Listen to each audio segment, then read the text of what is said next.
മഴ പെയ്തു മണ്ണ് കുളിർത്തു. വെണ്ടവിത്തും മത്തൻ വിത്തും നനഞ്ഞ മണ്ണിൽ പുതഞ്ഞു കിടന്നു.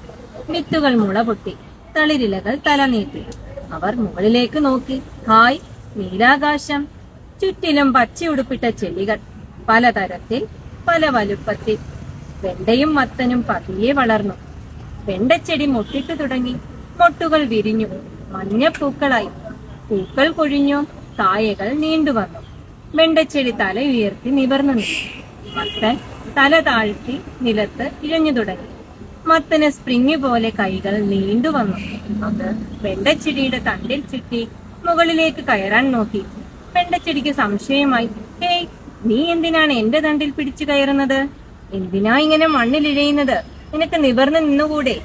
എനിക്ക് സ്വന്തമായി നിവർന്നു നിൽക്കാൻ കഴിയില്ല. മത്തൻ വള്ളി പുഞ്ചിരിച്ചു. ഞാൻ സഹായിക്കാം, കറിവേപ്പ് പറഞ്ഞു. മത്തൻ വള്ളി കറിവേപ്പിന്റെ ചില്ലയിലേക്ക് പടർന്നു കയറി. വെണ്ടച്ചങ്ങാതി, നോക്ക്, ഞാൻ നിനക്കൊപ്പം ഉയരത്തിലായി. വെണ്ടച്ചെടിക്ക് സന്തോഷമായി. എനിക്ക് ദൂരേക്ക് വിത്ത് വിതറാൻ കഴിയുമല്ലോ, വെണ്ടച്ചെടി വിളിച്ചു പറഞ്ഞു. അതെങ്ങനെ? മത്തൻ വള്ളി കണ്ണുകൾ വിടർത്തി. ഇപ്പോൾ കാണിച്ചു തരാം. വെണ്ടച്ചെടിയിലെ ഉണങ്ങിയ കായ പൊട്ടിത്തെറിച്ചു. വിത്തുകൾ നാലുപാടും ചിതറി. ആഹാ, കൊള്ളാമല്ലോ സൂത്രം. മത്തന് അത്ഭുതമായി. ഈ കാഴ്ച കണ്ട അപ്പുപ്പൻ താടി പറന്നു വന്ന് മത്തൻ വള്ളിയിൽ ഇരുന്നു. നീ എങ്ങനെ ഇവിടെ എത്തി? മത്തൻ വള്ളി ചോദിച്ചു. അപ്പുപ്പൻ താടി മത്തൻ വള്ളിയുടെ ചെവിയിൽ എന്തോ മന്ത്രിച്ചു. ദൂരേക്ക് പറന്നുപോയി.